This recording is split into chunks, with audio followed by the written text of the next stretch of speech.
안녕하세요. 과거의 일을 모두 잊고 새롭게 출발을 하려 글을 씁니다. 어떻게 제 이야기를 풀어야 할지 모르겠지만 천천히 써내려가 볼게요. 저는 3남매 중 막내딸로 태어났고 제 위로 오빠 2명이 있었어요. 개구쟁이였던 오빠들을 키울 때와 다르게 저는 여자아이라 그런지 조용조용하고 아기자기하게 놀아서 오빠들에 비해 키우기가 쉬웠다고 들었어요. 특히 애교가 많았던 저를 아빠가 특히나 좋아하셨어요. 야단을 치료해도 방긋방긋 웃으며 애교를 부리는 저에게 화 대신 미소를 지으셨어요. 저희 아빠도 딸바보 중에 한 분이셨어요. 오빠들도 여동생이 저를 잘 챙겨주었고 가족들 모두에게 사랑을 받고 자란 저는 구김살 없이 어리광쟁이로 자랐어요. 하지만 엄마가 병으로 먼저 세상을 떠나시고 새엄마가 들어오면서 제 인생의 고생길은 열리기 시작했어요. 자라면서 원하는 것은 무엇이든 고민 없이 할 수 있었던 저였는데 새엄마가 들어오고 나서부터는 그럴 수가 없었어요. 배우고 싶은 것이 있어도 돈 들여가면서 굳이 그것을 배우려고 하냐면서 딴지를 걸었고 새엄마 때문에 포기해야 하는 것들이 생기기 시작했어요. 대학에 들어갈 때에도 그렇게 공부할 것 같으면 괜한 돈 버리지 말고 회사에나 들어가서 돈을 벌라고 그랬어요. 자식이 공부를 못하더라도 대학 졸업장을 땄으면 하는 게 부모 마음 아닌가요?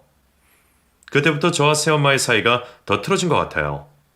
그렇게 딸바보였던 아빠도 새엄마가 들어온 이후부터는 달라지고 아빠와 오빠들은 새엄마에게 순종적이었어요. 그렇게 해야만 가정이 조용하니까 그런 선택을 한 것 같아요. 하지만 저는 달랐어요. 그래서 늘 새엄마와 다툼이 있었어요. 그럴 때마다 하루빨리 어른이 되어서 이 집을 벗어나야겠다고 생각했어요. 그리고 몇 년의 세월이 흘러 드디어 성인이 되었어요. 그토록 갈망하던 독립을 드디어 할 수 있게 되었어요. 하지만 이번에도 또 새엄마가 태클을 걸었어요. 저와 한 공간에서 살면서 그렇게 다툼이 있는데도 저의 독립을 반대했어요. 저는 어이가 없었어요. 독립은 안 돼. 아직 스물이면 아직 앤데 무슨 독립이야. 다른 친구들도 자취 많이 해요. 너는 안 돼. 왜요? 너를 어떻게 믿니? 여기 살아도 이 모양인데 혼자 살면 어떻겠니? 제가 어땠어요? 저는 나갈 거예요. 말 좀 들어라. 어릴 때부터 혼자서 유도가 안 됐더니 커서도 이러니. 저랑 같이 살고 싶으세요? 내가 왜? 너라면 진절머리가 나. 근데 왜 못 나가게 하는 거예요? 네가 살 집은 있고? 매달 들어가는 건 생각 안 해봤어? 그러니까 돈 때문인 거죠. 이중으로 돈이 나갈 필요가 없잖아. 본인 돈도 아니고 아빠 돈인데 왜 그래요? 뭐? 말하는 것 좀 봐. 내 일에 신경 좀 꺼요. 언제부터 관심이 있었다고 이래요? 말하는 것 좀 봐. 머리 검은 짐승 거둔 게 아니라더니 너를 보고 하는 말이구나. 아셨으면 됐어요. 아니 얘가 저는 밖으로 나왔고 아빠가 퇴근할 때까지 기다렸어요. 몇 시간 후 아빠가 퇴근을 하고 집으로 돌아왔고 저는 성인이 되었으니 독립을 하고 싶다고 말했어요. 아빠 역시 아직 어린데 혼자 나가서 살 수 있겠냐며 걱정이 된다고 말을 했어요. 저는 잘할 수 있다며 지금까지 이 집에서 너무 힘이 들었다고 말했어요. 그동안 저와 새엄마의 사이에 안 좋았던 일들이 많았다는 것을 알고 있는 아빠는 저의 뜻대로 하라고 했어요. 저의 독립으로 인해 두 분이 다투시기는 했으나 아빠는 이번만큼은 저의 편이 되어주셨고 저는 독립을 할 수 있었어요. 아빠는 작은 집을 마련해 주시고 매달 생활비도 넉넉하게 보내주셨어요. 저는 그동안 아빠에게 서운했던 감정이 조금 풀리는 듯 했어요.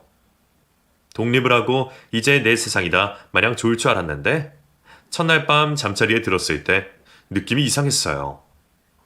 늘 사람들 속에서 자라다 처음으로 혼자 있게 되어서인지 잠을 쉽게 이룰 수가 없었어요. 밖에 있다가 아무도 없는 빈집에 들어오는 것도 이상했고 외로움을 느끼게 되었어요. 오빠들은 군대를 갔고 아빠도 일을 하시느라 집에 자주 오지 않으셨어요. 저라도 본가에 들어가면 되겠지만 새엄마 때문에 그렇게 하고 싶지도 않았고요.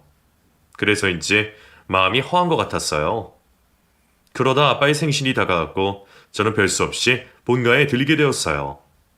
오빠들이라도 있으면 덜할 텐데 오빠들도 없는 곳에 새엄마와 단둘이 있으려니 갑갑해 죽는 줄 알았어요. 아빠가 빨리 오기만을 기다리는데 그날따라 회사 일이 바쁘신지 조금 늦으신다는 연락이 왔어요. 전화할 것 없이 소파에 앉아 있었어요. 언제까지 네 아빠한테 생활비 받아가며 살 거니? 왜 또 가만히 있는 사람 건드리세요? 네 말대로 성인인데 네 건 네가 알아서 벌어서 써. 우리 아빠 돈으로 내가 쓰겠다는데 새엄마가 웬 난리예요? 뭐? 옛날부터 싸가지가 없다는 건 알고 있었지만 나이가 들어도 변한 게 없니? 새엄마도 마찬가지세요. 아니 이게... 그때 아빠가 들어왔고 저와 새엄마는 입을 닫았어요. 아빠와 저녁 식사를 하고 제가 사온 케이크에 불을 붙여 축하도 해드렸어요. 그리고 준비한 선물도 드렸어요. 아빠에게 필요한 것이 뭘까 고민한 끝에 산 작은 반지갑이었어요. 아빠는 제가 준 선물을 아주 마음에 들어 하시며 지금 들고 다니시는 지갑을 가져와 안에 있던 것들을 제가 준 지갑으로 옮겨 담으시며 좋아하셨어요. 하룻밤 자고 가라는 아빠의 말씀에 저는 거절을 하고 집으로 돌아왔어요. 혼자 있는 생활이 익숙해질 때쯤 저에게 사랑이 찾아왔고 저는 그 사람을 많이 좋아했어요. 처음 만났을 때부터 저에게 호감을 표현하던 그 사람은 언제나 제가 원하는 대로 움직여줬어요. 먹는 것도 영화를 보는 것도 하나부터 열까지 모두 다 저에게 맞춰주었어요. 그래서 저는 그 사람이 저를 너무나 사랑하는 줄 알았어요. 하지만 그것이 아니라는 사실을 알게 되었어요. 그 사람은 제가 좋아서가 아니라 제 뒷배경이 좋아서였어요. 어린 나이에 아빠가 해주신 집에다 생활비까지 넉넉하게 받고 있으니 똥파리 꼬인 거죠. 그것도 모르고 저는 그 사람을 얼마나 좋아했는데. 그 사람의 본심을 알고 저는 며칠 동안 은둔 생활까지 했었어요. 그렇게 첫사랑을 보내고 몇 년이 지나는 동안 몇몇의 이성과 연애를 하게 되었어요. 하지만 처음에 다정했던 사람들은 시간이 지날수록 첫사랑이었던 그 사람처럼 본색을 드러냈어요. 저랑 가벼운 만남을 가지려는 사람도 있었고 저에게 돈을 요구하는 사람도 있었어요.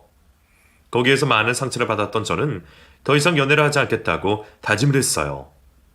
대학을 졸업을 하고 직장 생활을 하게 된 저는 초등학교 반창회에 나가게 되었어요. 꼬꼬마 시절에 같이 지냈던 친구들을 만난다는 생각에 괜히 설레었어요.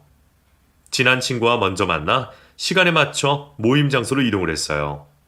그곳에서 오랜만에 만난 친구들은 몸집만 커졌지 예전 어릴 때의 얼굴이 고스란히 남아져 있었어요.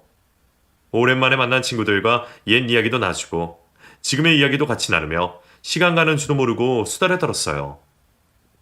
한참 분위기가 무르익을 때 한 친구가 들어왔고 그 친구는 제 짝꿍이었던 친구였어요. 저는 반가운 마음에 인사를 건넸고 그 친구는 일찍 온 다른 친구들의 텐션에 놀라하며 저의 인사를 받아주었어요. 왜 이렇게 늦게 왔어? 일이 좀 늦게 끝났어?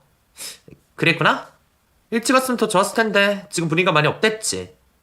그렇네. 자, 한 잔 받아. 너는 변한 게 하나도 없다. 없기는 더 예뻐지지 않았냐? 글쎄. 같은 테이블에 앉게 된 저희는 짧은 시간이었지만 다른 친구들보다 더 많은 대화를 나눌 수 있었어요.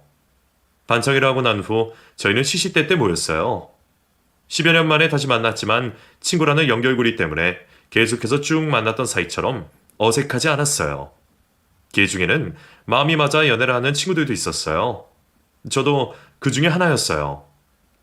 저는 제 짝꿍이었던 그 친구와 개인적으로 연락을 하고 자주 보게 되면서 좋아하는 감정이 생겼어요. 남자에게 배신을 많이 당해 이번 생에는 연애라는 것은 하지 않을 것이라 다짐을 했는데 이 친구는 그런 제 마음을 비집고 들어왔어요. 몇 년을 사귀면서도 저에게 깊은 스킨십도 요구하지 않았고 돈을 요구하지도 않았어요. 오로지 저만을 아껴주고 사랑해 주었어요. 그런 그 친구에게 저는 점점 마음이 뺏겼고 저희는 결혼을 하기로 했고 저희 집에 인사를 드리러 가기로 했어요. 당일 아침 저를 데리러 온 그 친구와 함께 긴장된 마음으로 본가로 갔어요. 제가 결혼할 남자를 데리러 간다는 말에 집에서도 다들 궁금해하고 있었어요. 그 친구는 현관문 앞에서 몇 번이고 옷매무새를 정리를 했어요.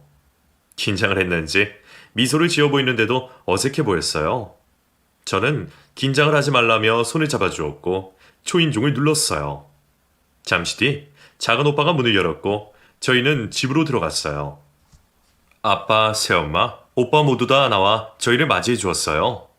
아빠는 안으로 들어가 식사부터 하자고 하셨고 주방으로 자리를 옮겼어요. 저희가 온다고 맛있는 음식들을 푸짐하게 해놓으셨어요. 음식을 먹으면서 간단하게 이런저런 이야기를 나누었어요. 식사를 다 하고 난 후 거실에 모인 가족들은 본격적으로 그 친구에게 물어보기 시작했어요. 가족이 어떻게 되나? 부모님과 남동생 하나 있어요. 다 같이 살고 있고? 네.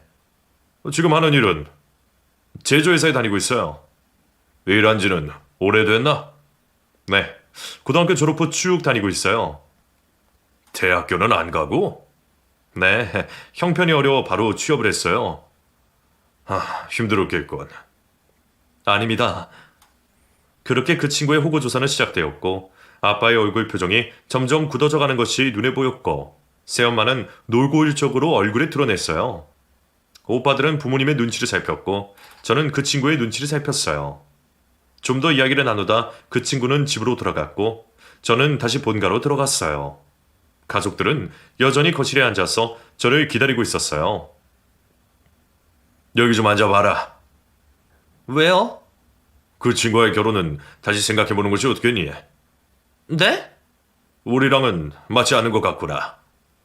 뭐가요? 살아온 것도 그렇고 얘기 들어보니 형편이 어려웠다고 하던데 지금도 여전할 것 같고. 둘이만 좋으면 됐지. 돈이 뭐가 중요하다고요? 살다 보면 돈으로도 싸울 일이 생긴단다. 저는 무슨 일이 있어도 결혼할 거예요.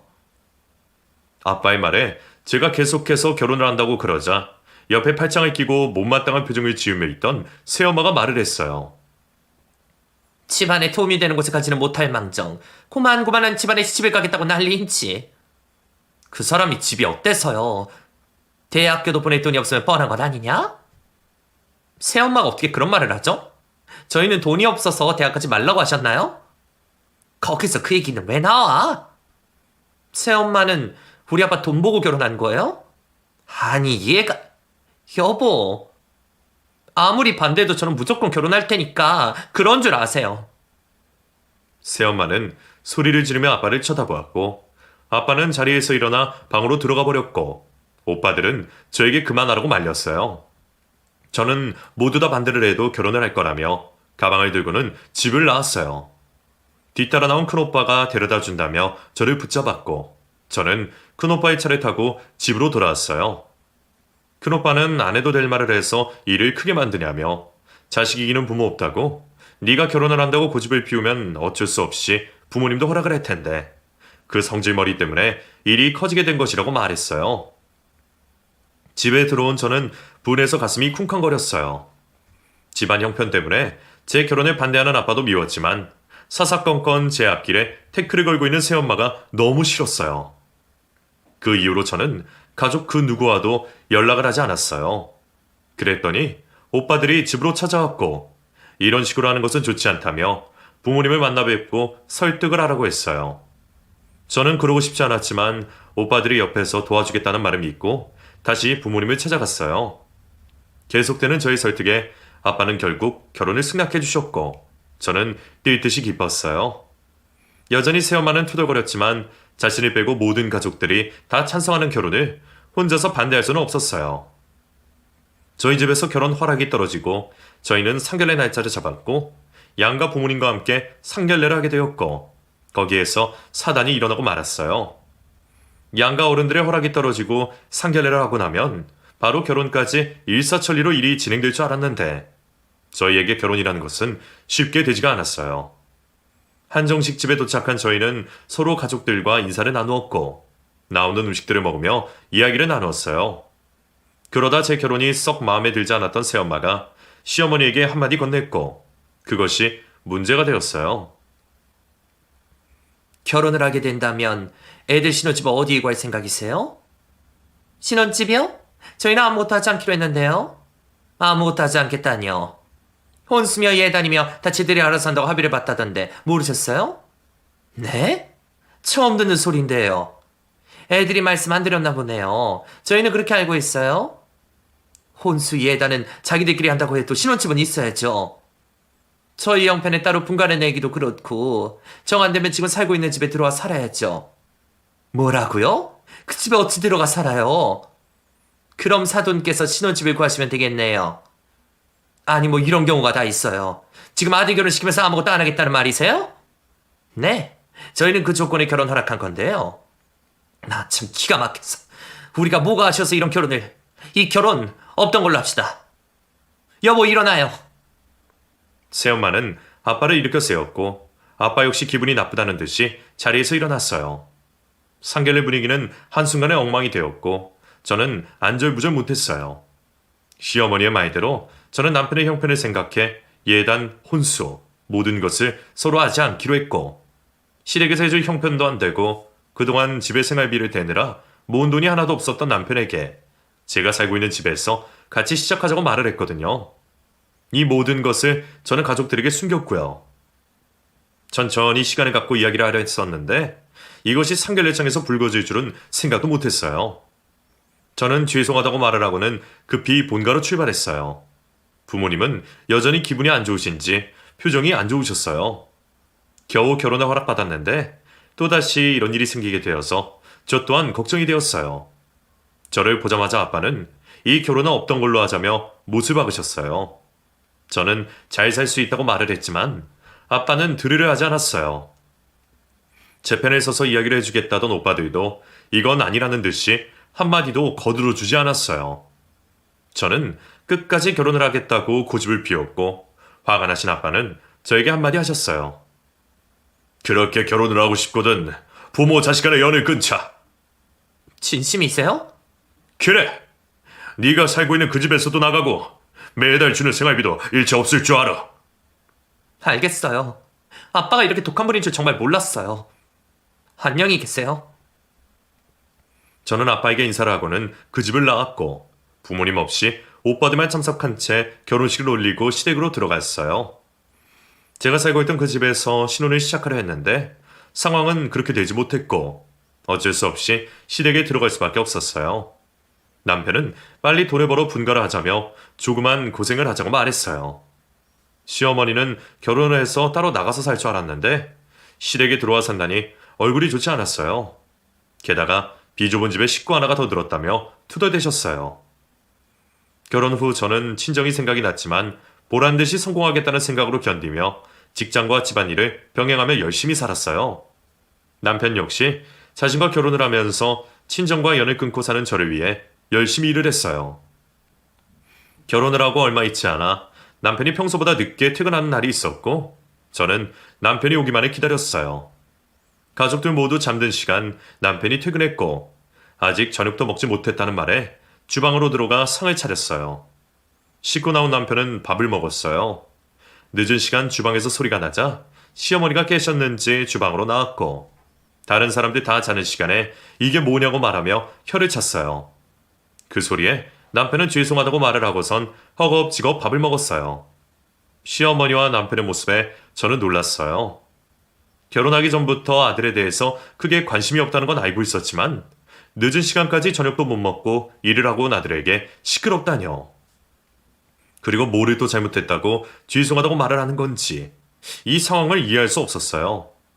밥을 먹고 방으로 돌아온 저는 남편에게 이해할 수 없다고 말을 했고 남편은 이해하려 하면 힘들어진다며 이해하려고 애쓰지 말라고 했어요. 그러던 어느 날 경찰서에서 연락이 왔고 경찰서로 달려갔더니 그곳에 남편이 있었어요. 깜짝 놀란 저는 무슨 일이냐고 물었고 남편은 대리운전을 하다가 술에 취한 손님의 막무가내에 시비가 붙었다는 것을 알게 되었어요. 저는 그때 남편이 대리운전을 하고 있었다는 것을 알게 되었어요. 그전까지는 그저 퇴근이 늦는 줄 알았는데 그것이 아니었어요. 남편은 퇴근을 하고 늦은 시간까지 대리운전을 하고 있었던 것이었어요. 대리운전이라니? 그렇게 됐어. 언제부터야? 예전에 했던 일인데 다시 시작했어. 왜 말하지 않았어? 언제까지 속이려고 했는데. 그건 그렇고 회사 다니는 사람이 대리운전까지. 그래서 그동안 늦게 들어왔던 거야? 그래야 빨리 분가를 하지.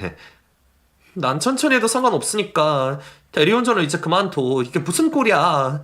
술 취한 사람이랑. 요즘 이상한 사람들이 얼마나 많은데. 걱정돼서 싫어. 괜찮아. 오늘 재수가 없었을 뿐이지. 그래도 난 싫어. 당장 그만둬. 저는 남편에게 당장 대리운전을 당장 그만두라고 말을 했지만 남편은 그만둔다고 말하지 않았어요. 집에 돌아온 저는 가족들에게 남편의 이야기를 했고 다른 가족들은 남편을 걱정하며 안쓰럽게 쳐다봤지만 시어머니는 그렇지 않았어요. 식구 하나 데리고 왔으니 생활비를 더 내려면 당연한 것이 아니냐며 말을 했어요.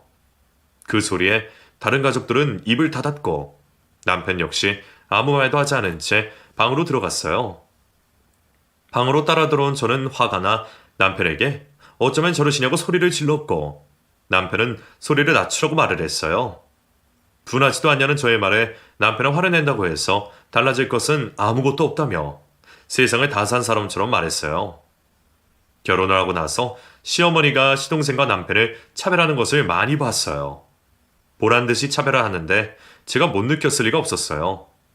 다른 집들은 자식을 차별을 하지 않지만 약간의 차이가 있더라도 대부분 장남을 더 챙기지 차남을 더 챙기지는 않잖아요. 저는 서운함과 분이 풀리지 않아 잠을 잘 수가 없는데 남편은 아무렇지 않은 듯이 잠이 들었어요. 다음날 일어난 저는 주방에 들어가 아침 식사를 준비를 했고 남편이 좋아하는 잡채를 만들었어요. 어젯밤에 안 좋은 일도 있었고 맛있는 음식을 먹으며 기분을 풀려고 했어요. 온 가족이 식탁에 모여 앉았고 시어머니는 잡채를 보자마자 시동생 앞으로 옮겼어요. 그동안은 시어머니의 그런 행동에 그냥 넘어갔지만 이제는 그러고 싶지 않았어요. 그래서 저는 잡채를 다시 원래 있던 자리로 옮겼어요. 이게 무슨 짓이냐? 도련님만 잡채 좋아하는 거 아니에요. 뭐라고? 이 사람도 잡채 좋아요. 왜 어머님은 도련님만 챙기세요? 내가 언제 엄한 사람 잡는구나? 결혼하고 지금까지 쭉이요. 눈이 있는 사람이라면 다 알걸요? 엄한 사람 잡지 말고 밥이나 먹어라. 앞으로 이 사람한테 함부로 하지 마세요. 뭐야? 시애미한테 그게 무슨 말버릇이냐? 어제 일도 그래요. 자식이 늦은 시간까지 투잡을 하다 술 취한 사람과 시비가 붙어 경찰서에 다녀왔는데 몸 괜찮냐는 말부터 해야 하는 거 아닌가요? 내가 하라고 떠밀었니? 지가 하고 싶어서 하다가 그렇게 된 걸 왜 내 탓을 하니? 도련님이 그랬어도 이 사람한테 하듯이 그렇게 하셨겠어요. 얘는 그런 일 애초에 만들질 않는다. 어머니, 밥상머리에서 소리를 지르고 난리야. 네 새엄마 닮았나 보구나? 네? 근본 없이 어디서 소리를 질러? 친정 얘기는 왜 꺼내세요? 네가 잘해봐라. 내가 이런 얘기까지 꺼내나. 잡채 하나 해놓고는 생색은. 하나, 너나 실컷 먹어라. 시어머니는 잡채 접시를 남편 앞으로 밀쳤고 저는 너무 어이가 없었어요. 남편은 저를 데리고 밖으로 나왔고 저는 흥분이 가시지 않았어요. 여기에서 새엄마 얘기는 왜 나오는 것인지 정말 이해를 할 수 없는 사람이었어요. 속에서 부글부글 화가 끓어오른 저는 얼굴까지 벌겋게 달아올랐고 남편은 참으라고 원래 저런 사람인 걸 몰랐냐며 다독였어요. 시어머니가 억울하게 이야기를 해도 아무렇지 않고 시어머니가 하라는 대로 그저 따르기만 하는 남편이 더 싫었어요. 꼭 시어머니에게 가스라이팅을 당한 것처럼 자신이 억울한 상황에 놓여 있는데도 모든 걸 받아들이고 있는 남편이 더 싫었어요. 그날 저녁 남편은 저에게 할 말이 있다며 퇴근 후 밖에서 만나자고 말을 했고 저는 약속 장소로 나갔어요. 술잔을 서로 기울이다 남편이 어렵사리 말을 꺼냈고 저는 그동안 왜 남편이 시어머니에게 아무 말도 하지 않았는지 알 수 있었어요. 남편도 저처럼 시어머니가 새엄마였어요. 없는 살림에 시어머니는 시집을 왔고 피도 섞이지 않은 전처의 아들인 남편을 예뻐하지 않았는데요. 시아버지와 시어머니 사이에서 자식이 태어난 후부터는 그것이 더 심해졌고 시아버지가 출근하라고 없을 때면 그렇게 남편을 괴롭혔다고 했어요. 먹는 것, 입는 것, 학용품까지 시동생과 차별을 했고 남편은 어린 시절 외롭게 힘들게 자랐다고 했어요. 한 번은 시아버지가 출장을 간 날 말을 안 듣는다며 방에 가둬두기까지 했다고 했어요. 이것 때문에 트라우마까지 생기게 된 남편. 저는 그런 사실을 알 리가 없었죠. 담담하게 말하는 말하면 소주를 들이키는 남편이 너무 안쓰러웠어요. 그렇게 자라온 남편이 저처럼 서운한 감정을 드러내는 것은 힘들었을 거예요. 저는 남편을 위로해주며 옆에는 내가 있으니 혼자라는 생각은 하지 말라고 말하며 힘이 되어주겠다고 말했지만 남편은 그저 가만히 있는 것이 자기를 도와주는 것이라고 말했어요. 집안에서 언성이 높아지고 싸움이 일어나면 가슴이 쿵쾅거려 숨을 쉴 수가 없다고 말했어요. 남편이 이렇게 행동하게 된 것은 다 시어머니 때문이겠죠. 어린애에게 얼마나 못되게 했으면. 저는 남편이 너무 가여웠어요. 그 이후로도 시어머니의 차별은 계속되었고 시동생이 결혼을 하고 동서가 생기니 이제는 그 차별이 동서와 저에게까지 오게 되었어요. 분가르에서 따로 살고 있는 시동생 부부는 한 달에 2번 저녁을 먹으러 집에 왔었어요. 그럴 때마다 시어머니는 시동생 부부를 우쭈쭈 했었어요. 아이고, 오느라 고생 많았지? 아니에요. 바로 옆인데요, 뭘. 어머니 좋아하시는 소고기 사왔어요? 뭐하러 이런 것까지. 요즘 고기가 먹고 싶긴 했어. 저밖에 없죠. 그래, 어서 들어가자. 동서가 사온 소고기로 저녁을 먹으면서 시어머니는 계속해서 동서를 챙겼어요. 소고기가 익는 족족 시동생과 동서를 챙기느라 정신이 없었어요. 저희 부부는 안중에도 없었어요.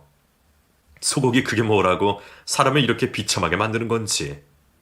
제 성질에 참기 힘들었지만 저보다 더 힘들어하고 있을 남편을 생각하며 마음속으로 참을 인자를 새기며 참았어요. 다음날 아침 식사 준비를 하고 있는데 동서가 나올 생각을 하지 않았어요. 저는 언제 나오는지 두고 보자며 이를 갈았고 식사 준비가 다 되었어야 쫄래쫄래 동서가 나왔어요. 저는 미안하다는 말도 없이 나와 물을 마시고 있는 동서를 보고 있으니 기가 안 찼어요. 그래서 한마디 하려고 이를 여는데 때마침 시어머니가 주방으로 들어오셨어요. 저는 시어머니를 보고 헛웃음이 나왔어요. 동서와 똑같은 잠옷을 입고 있었어요. 어머, 어머니 너무 잘 어울리신다. 그러냐? 비싼 거라 그런지 촉감이 좋더구나. 너도 나만큼이나 잘 어울리는데? 그래요? 아무리 잠옷이 예뻐도 시아버지한테 잠옷 차리면 좀 그렇지 않냐? 아휴, 내 정신 좀 봐. 목이 너무 말라서 물을 마신다고 그 생각을 못했네요. 어서 들어가서 갈아입자꾸나. 네, 어머니. 동서는 시어머니의 팔짱을 끼고 다시 주방에서 나갔어요. 한편의 시트콤을 보는 것 같았어요. 언제 또 옷을 맞춰 입은 건지 이곳에 같이 있는 저는 투명 인간이 된 것 같았어요. 이런 꼴을 보려고 결혼을 한 것이 아닌데 허파가 뒤집어지는 것 같았어요. 몇 년의 시간이 흐르는 동안 시어머니는 계속해서 저희와 시동생 부부를 차별했고 그러는 동안 저희는 분가를 했고 자식이 둘이 생겼어요. 꽤 많은 시간이 흐르자 남편과 오빠들은 저를 설득했고 저는 친정을 찾아가게 되었어요. 그간 딸 생각이 많이 났던 아빠는 그 전에 자신이 한 말에 사과를 하며 다시 왕래를 하고 싶어 하셨어요.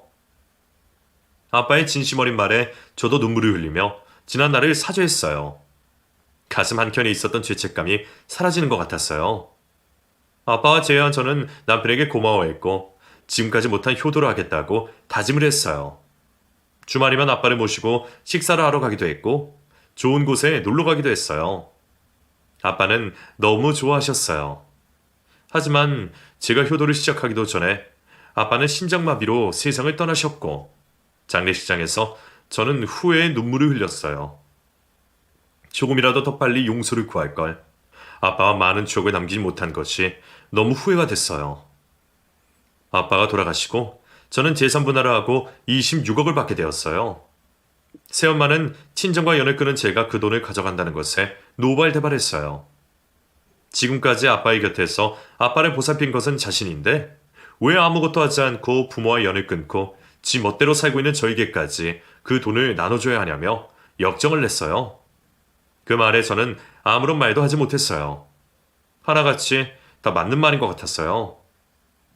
그러자 큰오빠가 무슨 말을 하냐며 재산 가지고 싸우는 것이 제일 꼴불견이라고 말을 하며 연을 끊었든 안 끊었든 제가 아빠의 딸이고 자신의 동생인 것은 변함이 없다고 딱 잘라 못을 박았어요.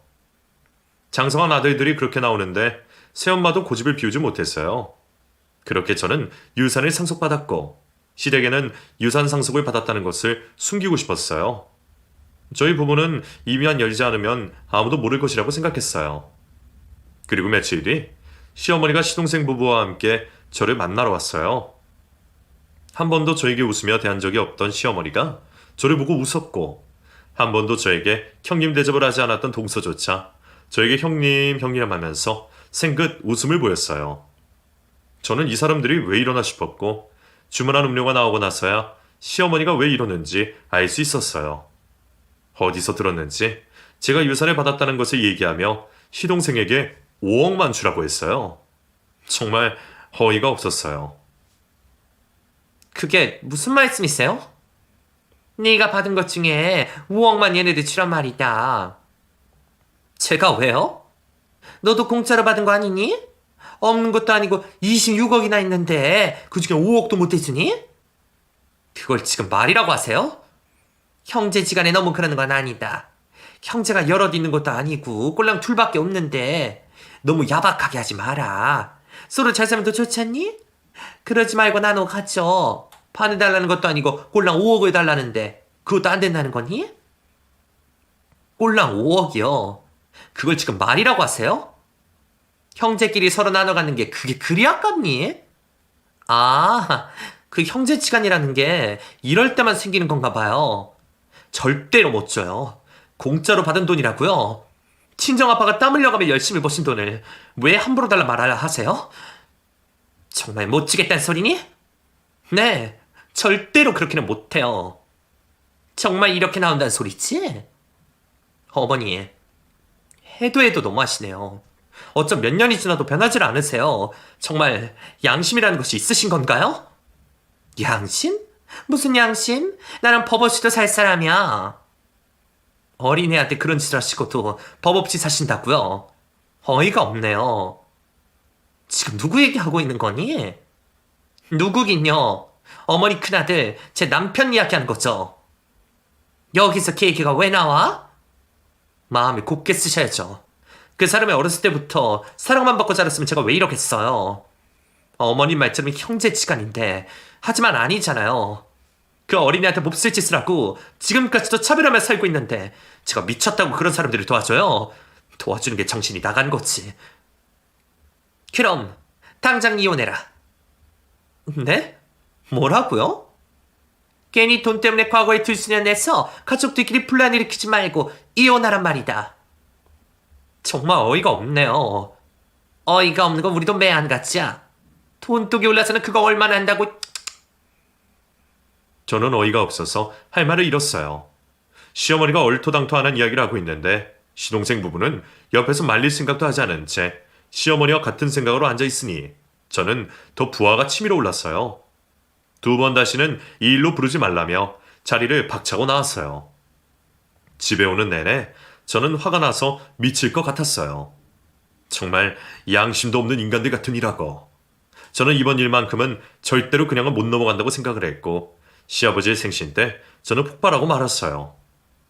이혼 서류를 가져간 저는 그 자리에서 시어머니에게 이혼 서류를 날리며 원하는 대로 이혼을 하겠다고 말했어요. 시어머니는 어디서 못 배운 티를 내냐며 어디에서 행패를 부리냐며 이혼할 테면 해보라는 듯이 저를 노려보았고 시어머니의 그런 모습에 남편은 어릴 때부터 억눌린 분노와 그간 참고 살았던 것들이 폭발을 하고 말았어요. 갑자기 자리에서 일어나 시어머니의 머리채를 잡아 흔들어댔고 깜짝 놀란 시아버지와 시동생은 무슨 짓이냐며 남편에게 고함을 지르며 말렸어요. 남편은 잡고 있는 손을 더 꽉 움켜쥔 채 더 세차게 흔들어댔어요. 남편에게 머리채가 잡힌 시어머니는 아프다고 고래고래 소리를 질러대며 발버둥을 쳤어요. 당신 이러고도 인간이야? 내가 그동안 아무것도 몰라서 이러고 산 줄 알아? 나만 조용하면 나만 괜찮으면 집안이 조용하니까 그냥 참고 또 참았던 거야. 하지만 이제는 못 참아. 아니 안 참아. 내가 그동안 당신한테 당한 것만 생각하면 아직도 치가 떨리는데. 뭐? 이혼? 당신이 뭔데 이혼을 하라 말아야. 당신이 도대체 나한테 뭔데? 너도 마찬가지야. 뭐? 형제? 형제 같은 소리하고 자빠졌네. 우리가 언제 형제였냐? 네가 생각하는 형제는 나 혼자만 잘 살면 되는 그런 거 아니었어? 언제부터 나를 형이라고 생각했다고 그런 소리야. 5억이 남의 집 애 이름도 아니고 애미나 자식이나 똑같아서는. 그만해라. 너 지금 이게 다 무슨 짓이야? 아버지도 똑같아요. 지금까지 모든 걸 다 알면서도 방관하셨잖아요. 이 중에서 아버지가 제일 나빠요. 어렸을 때부터 이 집안 식구 중에 제 편은 아무도 없었어요. 저는 이제 이 집과는 연을 끊겠어요. 아버지, 죽을 때나 연락하세요. 상주 노릇은 해줄 테니. 아니, 얘가 할 말 있고 못할 말이 있지. 도대체 왜 이러는 거야? 이제야 정신이 번쩍 든 거죠. 제가 왜 그동안 살아왔던 것이 병신이나 다름없다는 것을 이제야 깨닫게 된 거죠. 이 시간 이후로 저한테도 이 사람한테도 다시는 연락하지 마세요.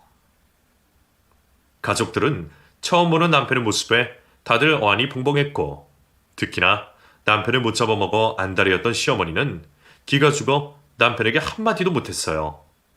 남편은 가슴속 깊이 있던 응어리를 속 시원하게 내뱉고는 시어머니의 머리채를 놓았어요. 그리고는 저의 손을 잡고 시댁에서 나왔어요. 저는 그런 남편이 걱정이 되어 괜찮냐고 물었고, 남편은 크게 웃으며 너무 속이 시원하다고 말을 하며 눈물이 흘렸어요. 그 이후로 저희는 시댁과 완전히 연을 끊고 살았어요. 그 사이 코로나가 창궐하며 모두 다 먹고 살기 힘들어질 때 시동생 부부가 뻔뻔스럽게 돈을 빌려달라며 몇 번이나 찾아왔었어요. 회사를 그만두고 식당을 차린 지 얼마 되지 않았을 때 갑자기 코로나가 터지는 바람에 시동생 부부의 형편이 많이 어려워졌고, 시댁을 담보로 식당을 차린 바람에 조만간 집도 넘어가게 생겼다고 말을 했어요. 남편은 시동생이 찾아올 때마다 본인이 저질렀으면 본인이 해결하라며 매몰차게 돌려보냈어요. 남편은 건강이 나빠져 아들이 보고 싶다고 연락을 하시는 시아버지에게도 마찬가지였어요. 이미 마음의 문을 굳게 닫아버린 남편의 마음을 열기란 쉽지 않았어요. 남편은 오로지 저희 가족만 생각하며 살았어요. 현재 저희는 교회로 이사를 가 전원주택을 짓고 아이들과 살며 더욱 똘똘 뭉쳐서 지내고 있어요. 양가와 왕래를 하진 않지만 그 어느 때보다 마음이 편안하고 행복해요. 지렁이도 밟으면 꿈틀댄다고 그간 참고만 살았던 남편이 답답했지만 결국엔 저와 아이들, 저희 가족만을 선택한 남편에게 고마움을 느끼고 있어요. 그동안 가족의 사랑을 못 느끼고 자란 남편에게 가족의 사랑을 느낄 수 있게 해주고 싶어요. 어두웠던 과거의 일들을 행복한 일들로 다시 새로 채우자. 여보, 사랑해?